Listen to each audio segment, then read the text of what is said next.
passe maintenant au Market Movers dans le live TV Finance et nous rejoignons immédiatement Bernard Pradeclos, trader pour compte propre et auteur du livre Stratégie de marché. Bonjour Bernard. Bonjour Anne-Laure. Alors, vous avez repéré pour nous ce matin, Bernard, 3 valeurs qui se distinguent à la Bourse de Paris et on commence par le secteur de la certification avec Bureau Veritas. Exactement. Donc, Bureau Veritas, la valeur est à son plus haut historique. Mais en fait, elle retrouve tout simplement ses sommets de janvier, de juin 2018.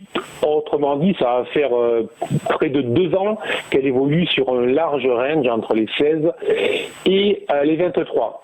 Alors évidemment, je sais bien qu'on hésite souvent à acheter des valeurs qui enfoncent des sommets. On se dit, est-ce que je ne vais pas être celui qui va acheter la valeur au plus haut? Ce n'est jamais très agréable.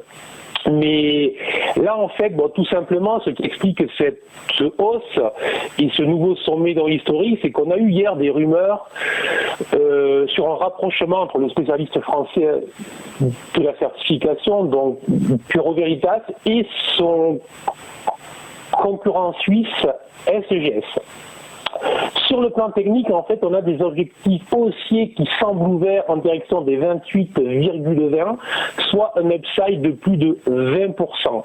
Alors évidemment, ce matin, la valeur est en très légère baisse de 0,8%, donc on va dire que ça tient relativement bien après sa hausse d'hier. Et tout simplement, moi, je conseillerais de surveiller peut-être un retour sur les 23 pour les plus prudents. L'invalidation de ce scénario très haussier, mais quand même qui est un scénario de long terme, donc l'invalidation c'est les 21,30.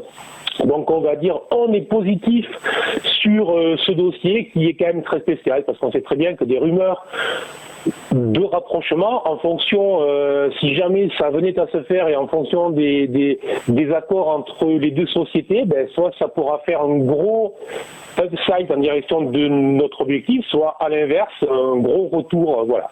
Donc on va dire, on peut surveiller, c'est une valeur que l'on pourrait mettre en portefeuille, sachant que les marchés arrivent à la fin de l'année, qu'ils sont plutôt en fait hésitants. Voilà.